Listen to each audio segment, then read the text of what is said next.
कभी कभी लाइफ में हमारे सामने ऐसी सिचुएशंस खड़ी हो जाती है जिनसे लड़ना मुश्किल होता चला जाता है।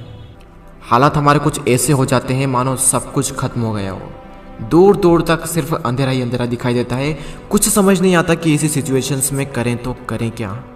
और कई बार तो ऐसी सिचुएशंस में क्विट करने का मन करता है। हालात चाहे तुम्हारे कैसे भी क्यों ना हो, एक बात तो तय है कि ये वक्त अभी गुजर जाएगा। चाहे अच्छा वक्त हो या फिर बुरा वक्त, गुजर जाएगा। लेकिन एक बात हमेशा याद रखना कि ज़िंदगी में कुछ भी कर गुजरने की अपॉर्चुनिटीज़ सिर्फ इसी वक्त में मिलती है, अगर उस सिचुएशन में क्विट ना किया जाए तो। क्योंकि विनर्स जो होते हैं वो कभी भी क्विट नहीं करते, और जो क्विट करते हैं वो कभी भी विनर्स नहीं बनते। आप क्या चाहते हैं, एक एवरेज लाइफ या फिर एक स्टैंडर्ड लाइफ? जब आप सड़क पर निकलो तो लोग आपको इग्नोर करें, या फिर जब आप सड़क पर निकलो तो हर इंसान की नज़र आप पर हो? क्या चाहते हैं आप? लोग आपसे ये कहें कि इंसान कुछ नहीं कर सकता, या फिर ये कहें कि ये बंदा कुछ ना कुछ करके दिखाएगा, ये बंदा कुछ चेंजेस ला के दिखाएगा। लेकिन कैसे करेगा? क्विट करके। मर जाना, लेकिन क्विट मत करना। चाहे परिस्थिति कितनी भी विपरीत क्यों ना हो, कभी भी क्विट मत करना। आपका समय आज बुरा है, कल और बुरा होगा, लेकिन परसों आपकी जीत होगी। लेकिन सिर्फ शर्त इतनी सी है कि आप उस सिचुएशन में टिके रहो और क्विट ना करो। ये प्रकृति चाहती है कि हम इन परिस्थितियों से लड़ें, संघर्ष करें, ताकि हम और मजबूत बन सके। क्योंकि ये परिस्थितियाँ आती है हमें मजबूत बनाने के लिए, ना कि हमें कमजोर बनाने के लिए। ये प्रकृति चाहती है कि आप और कामयाब बने, इसलिए आपके साथ कुछ न कुछ बुरा होता रहता है। और ना सिर्फ आपके साथ, बल्कि इस दुनिया में मौजूद हर इंसान के साथ हर समय कुछ न कुछ बुरा होता रहता है।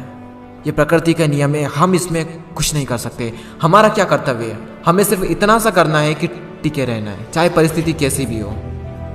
मैं आपको एक छोटी सी कहानी बताता हूँ। एक बार एक बायोलॉजी के टीचर अपने स्टूडेंट्स को एक तितली के बारे में बता रहे थे, और उन्हें वे ये प्रैक्टिकली दिखा रहे थे कि खोल में से तितली कैसे निकलती है।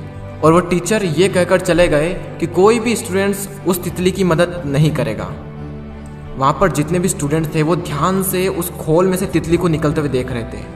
तभी एक स्टूडेंट को उस पर दया आ गई, और उसने उस तितली की मदद की उस खोल से बाहर निकलने में, और सफलतापूर्वक वो तितली उससे बाहर निकल गई। और उस स्टूडेंट की वजह से उस तितली को कोई संघर्ष नहीं करना पड़ा, कोई ज़्यादा मेहनत नहीं करनी पड़ी उस खोल से बाहर निकलने में। लेकिन वो तितली थोड़ी ही देर में मर गई। जब टीचर वापस लौटे तो उन्हें पूरी घटना मालूम हुई। तब उन्होंने अपने स्टूडेंट को बताया कि वो तितली जब संघर्ष करती है तो उससे उसके पंखों को मजबूती मिलती है। यही प्रकृति का नियम है। उस तितली की मदद करके उस स्टूडेंट ने उस तितली को संघर्ष करने का मौका नहीं दिया, और यही परिणाम हुआ कि वो तितली मर गई। संघर्ष ही जीवन है, संघर्ष ही आपको मजबूत बनाता है। इंग्लिश में कोट से नो पेन नो गेन। संघर्ष तो करना पड़ेगा, चाहे कुछ भी हो जाए, और इसमें कोई बहाना नहीं, नो एक्सक्यूजेस। जो विनर्स होते हैं या तो किसी काम को करते ही नहीं, और अगर वो किसी काम को करते हैं तो उसमें कभी भी कोई भी बहाना नहीं बनाते। और जो लूजर्स होते हैं वो किसी भी काम को करेंगे तो हर किसी में बहाना बना देंगे। अगर वो चाहें तो बहाना बनाने पर पूरी एक बुक लिख सकते हैं। मेरी तो किस्मत ही खराब है, मेरे साथ ही ऐसा क्यों होता है, मेरी एज बहुत कम है, मेरी हाइट बहुत कम है, मैं काला हूँ, मैं सुंदर नहीं हूँ, लोग मुझे पसंद नहीं करते, मैं ज़्यादा पढ़ा लिखा नहीं हूँ, मेरे पास टाइम नहीं है, मेरी आवाज़ अच्छी नहीं है, मेरे पास ये नहीं है, मेरे पास वो नहीं है, काश ऐसा होता, काश वैसा होता। देखो, जो जैसा है वो वैसा है। ना तो आज तक कुछ बदला है और ना ही कभी कुछ बदलने वाला है, तब तक जब तक कि आप अपने आप को नहीं बदल लेते। जब भी अंदर से ऐसी फीलिंग्स आए, जब भी बहाना बनाने का मन करे, अपने आप से जोर से चीख के चिल्ला के अपने आप से कहें नो एक्सक्यूजेस।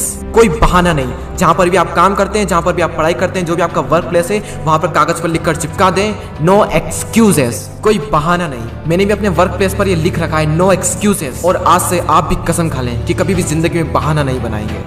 आज आप लोग भी कमेंट में लिख कर जाएं नो एक्सक्यूजेस, ताकि मुझे पता चले कि कितने लोगों ने इस वीडियो को पूरा देखा। मैं आपसे मिलूंगा अगले वीडियो में। जय हिंद, जय भारत।